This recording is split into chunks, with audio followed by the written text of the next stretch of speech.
लोग आते हैं वैष्णो देवी से घूम के और कहते हैं कि बड़े सुंदर दर्शन हुए, ऐसे अद्भुत दर्शन हुए कि क्या कहें। अब उनसे पूछिए कि किसके दर्शन हुए। वहां जो पत्थर की पिंडी रखी है उसी के तो दर्शन हुए, या कि ईश्वर के दर्शन हो गए। काशी विश्वनाथ घूम के आते और कहते हैं कि क्या कहें, गजब दर्शन हुए भोलेनाथ के। उज्जैन से घूम के आ जाते हैं, महाकाल के दर्शन करके आ गए। काबा होके आ जाते हैं, खूब दर्शन हुए, खूब मिला ईश्वर। और ईश्वर के मिलने के बाद भी इनके जीने का ढंग जरा आप देखिए। दर्शन से पहले भी ये क्रोधित होते थे, दर्शन के बाद भी ये क्रोधित होते हैं। दर्शन से पहले भी इनके मन में बैर था अपने पड़ोसियों के लिए, और दर्शन करके आने के बाद भी इनके मन में बैर बना ही हुआ है अपने पड़ोसियों के लिए। तो ये किस प्रकार का दर्शन हुआ है? ये कौन से ईश्वर का दर्शन करके आप आए हैं कि आपके मन का क्रोध, आपके मन का वैर, आपके मन की ईर्ष्या बनी ही रह गई? नहीं, जरूर किसी झूठे ईश्वर का दर्शन करके आप आ गए। जिसे हम ईश्वर कहते हैं, अगर उसकी एक झलक भी किसी व्यक्ति के जीवन में उतरी है तो उसके जीवन से सारा क्रोध, सारा वैर, सारी ईर्ष्या, सारा लोभ, सारी काम वासना विदा हो जाती है। जैसे पारस अगर पत्थर को छू दे तो उसे सोना कर देता है, ठीक इसी तरह से ईश्वर का स्पर्श मनुष्य के जीवन से सारी नकारात्मकता को मिटा देता है। देखिए ना उन लोगों को जिनके जीवन में ईश्वर उतरा।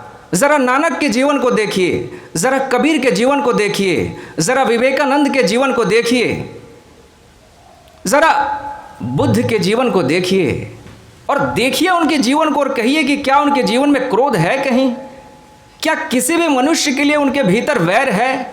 क्या किसी भी मनुष्य के लिए उनके भीतर ईर्ष्या है? नहीं है, नहीं है उनके भीतर कोई भी नकारात्मकता।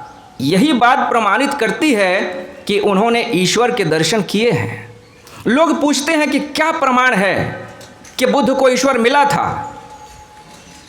क्या प्रमाण हो सकता है? बुद्ध के जीने का ढंग देखिए। आदमी के जीने का ढंग ही तो बताएगा कि उसने अपने जीवन में क्या पा लिया है। जितनी श्रेष्ठ चीज आदमी अपने जीवन में पा लेता है, उसके जीने का ढंग उतना ही श्रेष्ठ हो जाता है। जितना ही खाली आदमी भीतर से होता है, उतना ही भिखमंगे की तरह जीता है, अभागे की तरह जीता है। उतना ही दूसरों से लड़ता झगड़ता है, छीनने झपटने की कोशिश करता है, चोरी करता है, बेईमानी करता है, कोशिश करता है कि हर विधि से मेरी झोली चाहे जैसे भी हो भर जाए। अपनी झोली भर लेने के लिए दुनिया की सारी बुराइयां वो करता है। ये बात ही साबित करती है कि उसके जीवन में अभी कुछ श्रेष्ठ नहीं मिला है। ठीक इसके विपरीत एक आदमी है जो इस तरह से जीता है कि अब उसके जीवन में किसी भी चीज की चाह नहीं है। अपने थोड़े से में वो संतुष्ट हो लेता है। जो कुछ भी उसके पास है उसमें वो आनंद मग्न हो लेता है। अब उसकी किसी के साथ प्रतिस्पर्धा नहीं है। अब वो कंपटीशन में नहीं भागता। अब उसे किसी को नीचा नहीं दिखा देना है। अब उसे किसी को पीछे नहीं छोड़ देना है। अब किसी से छीना झपटी नहीं कर लेनी है। इस भांति से अगर कोई व्यक्ति जीवन को जीता है तो यही प्रमाण है कि उसके जीवन में ऐश्वर्य आया है। उसके जीवन को ईश्वर ने कहीं ना कहीं से छुआ है। सम्राट अशोक जब तक बुद्ध से उसका परिचय नहीं हुआ था, तब तक एक अत्यंत ही महत्वाकांक्षी राजा हुआ करता था। चंद्रगुप्त मौर्य का पोता था। चंद्रगुप्त मौर्य ने पूरे भारतवर्ष पे कब्जा कर लिया, चक्रवर्ती सम्राट हो गया। किंतु एक छोटा सा राज्य भारतवर्ष का कलिंग, बहुत छोटा सा राज्य था। उसकी हैसियत एक जिले से बढ़ के नहीं थी, लेकिन चूंकि पहाड़ों के बीच छुपा हुआ था इसलिए कोई भी राजा उस पर कब्जा नहीं कर पाया था। अशोक को यह बात खटकती थी कि मेरे दादा इस राज्य पे कब्जा नहीं कर पाए, मेरे पिता भी नहीं कर पाए, मैं करके दिखाऊंगा, मैं उनका नाम रोशन करूंगा। और अपनी 10 लाख की फौज लेके चढ़ गया उस छोटे से राज्य पे, कलिंग के ऊपर। लाखों की संख्या में लोगों की हत्याएं कर दी उसने। इतिहासकार लिखते हैं कि कम से कम 4 लाख लोग वहां पे मारे गए थे उस युद्ध में। उस छोटे से युद्ध में 4 लाख लोग मारे गए थे। 2 लाख लोगों को तो अशोक ने बंदी बनाया था। 2 लाख युद्ध बंदी थे। तो 4 लाख मारे गए, 2 लाख युद्ध में बंदी बनाए, यानी 6 लाख लोगों का जीवन उसने नरक बना के रख दिया। युद्ध जीत लिया गया, कलिंग के ऊपर अशोक ने कब्जा कर लिया।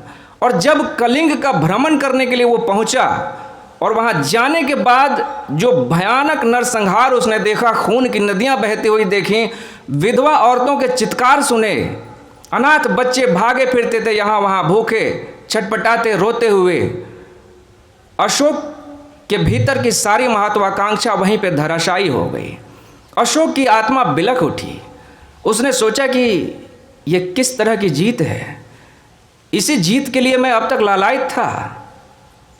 अशोक ने वहीं पे अपने अस्त्र डाल दिए। उसने कहा कि आज के बाद मेरे जीवन में कोई युद्ध नहीं होगा। मैं जब तक राजा रहूँगा मैं ये शपथ लेता हूँ कि अब कोई युद्ध नहीं होगा। अब मैं अहिंसा की नीति अपनाता हूँ, अब मैं अहिंसा के रास्ते पे चलूँगा।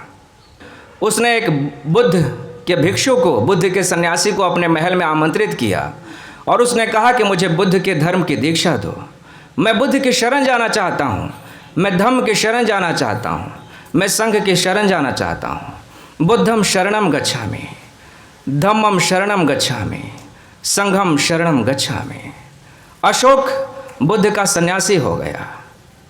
सन्यासी होने के बाद भी कई वर्षों तक वो राजा रहा, लेकिन उसके बाद उसने कोई युद्ध नहीं लड़ा। उसके बाद उसने सिर्फ धर्म के प्रसार के लिए काम किया। उसके बाद उसने सिर्फ शांति के प्रसार के लिए काम किया। आप जान के हैरान हो जाएंगे कि अशोक ने एशिया के लगभग सभी देशों में अपने धर्म प्रचारक भेजे। श्रीलंका में अगर आज बौद्ध धर्म है तो अशोक की वजह से है। इंडोनेशिया में अगर बौद्ध धर्म है तो अशोक के कारण है। मलेशिया में अगर बौद्ध धर्म है तो अशोक के कारण है। चीन में, जापान में, अफगानिस्तान तक तो खैर उसका कब्जा ही था। तो अफगानिस्तान में इतने सारे बौद्ध भिक्षु रहते थे और पूरे देश भर में और विदेशों में जगह जगह उसने अपने शिलालेख करवाए, बुद्ध के संदेश छपवाए, उस पर बुद्ध के संदेश लिखवाए। हर भांति से धर्म का प्रचार किया, हर भांति से शांति का प्रचार किया। अपना पूरा जीवन उसने धर्म के प्रचार प्रसार के लिए दे दिया। शायद यही कारण है कि हम उस हत्यारे अशोक को, जिसने अपने 99 भाइयों की हत्या कर दी थी, जिसने 6 लाख लोगों के जीवन को नरक बना दिया था, उस अशोक को हम सम्राट अशोक महान कहते हैं, क्योंकि उसने अपनी पुरानी मूर्खता को छोड़ के शांति की राह अपनाई। उसने अपनी महत्वाकांक्षा को छोड़ के धर्म की राह अपनाई।